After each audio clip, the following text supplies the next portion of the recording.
Hey everyone, now we're moving on to question 5 in the 2019 B test. So this question deals with the gravitational potential, or the gravitational acceleration as a function of distance from the Earth's center, assuming that the density of Earth the max is the greatest at the center and the density decreases as you go further away from the radius.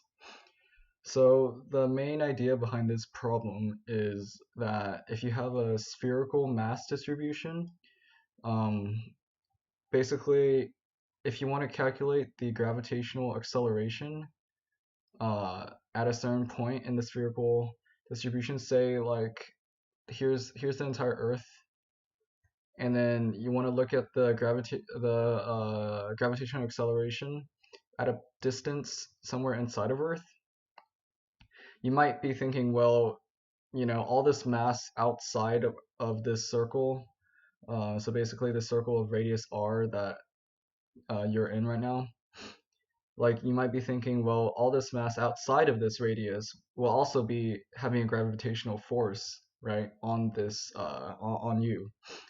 And that is true. However, these forces also all cancel out. So this is actually one of the things that Newton found out is basically in a spherical mass distribution, the gravitational force that you feel if you're inside is only due to the mass underneath you. So the mass in a radius that's underneath of your radius. So say if the radius of the Earth was like, okay, 100 meters, and then you're at a radius of 50 meters inside the Earth from the center, then that means that only the radius of 50 meters inside the Earth will have an effect on, will have a net gravitational acceleration on you. The other 50 meters outside of where you are, that all cancels out in the end.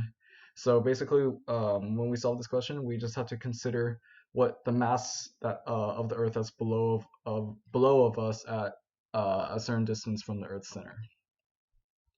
So first of all, to simplify matters, let's just consider Earth without having a density that varies with distance. So what we would do is we know that the gravitational field strength, so well, mg is equal to g times the mass of Earth over r squared, right? So I'm just setting, this is the equation for force of gravity, and this is also the equation for force of gravity. So then small g, gravitational acceleration, is equal to g me over r squared. Okay, so that's the equation for gravitational acceleration. So now so this r let's say that this r is how far away you are from the Earth's center. And that means that the mass of this Earth, what me means is the mass that's actually underneath of this r right here. So we can represent this by using density. If we consider the density of Earth as to be constant, then the mass of the Earth underneath divided by 4 over 3 pi r squared. So I'm just using the pi cubed. So this is the equation for density, right? Mass over volume, and that's equal to the density of the object, right?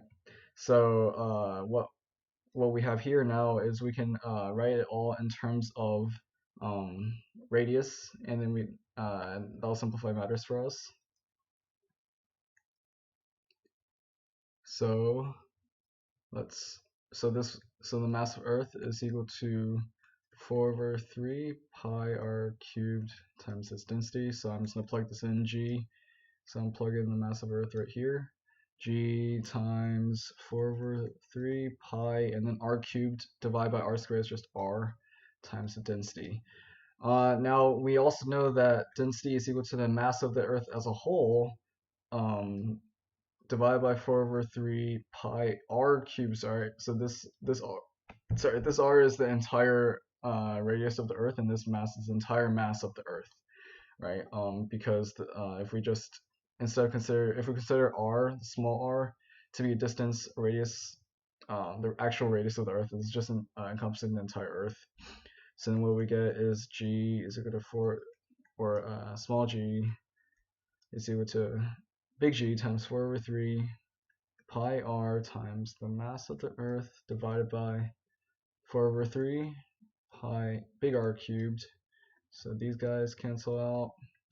And we are left with G is equal to big G times mass of the Earth divided by R cubed times R. Okay, so this thing actually stays constant, right? All these values are constant, assuming that density is constant, right? That's what we're assuming in this case. So that means that G is directly proportional to the radius. So in the instance that the density of the Earth remains constant, then the line will be a linear fit. So actually, the answer will be B if um, the density is constant. However, we know that it's not constant, so we know that this is not right. But we also know that it doesn't vary that much. We still know the density is it's going to look it's going to be going from here to here, okay, somewhat. So we know that this is the wrong answer. We know that this is the wrong answer. So now we're just between C and E. But if we just think about it a little bit, if the density at the core of the Earth is really high compared to the density at the crust of the Earth, it makes more sense that there would be a larger gravitational acceleration at the core of the Earth versus the gravitational acceleration at the crust of Earth, a larger change of gravitational acceleration. And we can show that quantitatively in this density formula, or in this density formula. So this will be the average. We can say that this is the average density underneath of the mass of the Earth, right? And this gives us, so say at some radius that's really close to the center of Earth, right? So really close to the core, this average density is going to be pretty high, around like 12 or 13-ish. Well, it doesn't really matter the exact number, but we know that it's pretty high. But then if we're considering the mass of the entire Earth, then that means that the density is going to be much less, like 5 to 6-ish, 5 to 6-ish, because it's going to encompass the 3 grams per cubic centimeter and also the 13 grams. So it's going to be a lot smaller than the density at the closer to the core. So what this tells us is, like, when we plug in G is equal to, when we plug in ME is equal to this thing times rho. So this rho is obviously going to be a bigger rho, okay, and then this rho is obviously going to be a smaller rho, right? So we can't plug it in directly here, but what this tells us is that G is actually going to be it's going to have a larger change when it's at a smaller R, right? It's going to have this rho as a larger value, and then as R increases, this average rho decreases as well. So that means that G also gets smaller, right? Because it also depends on rho. So then, because of this fact, the answer should be E.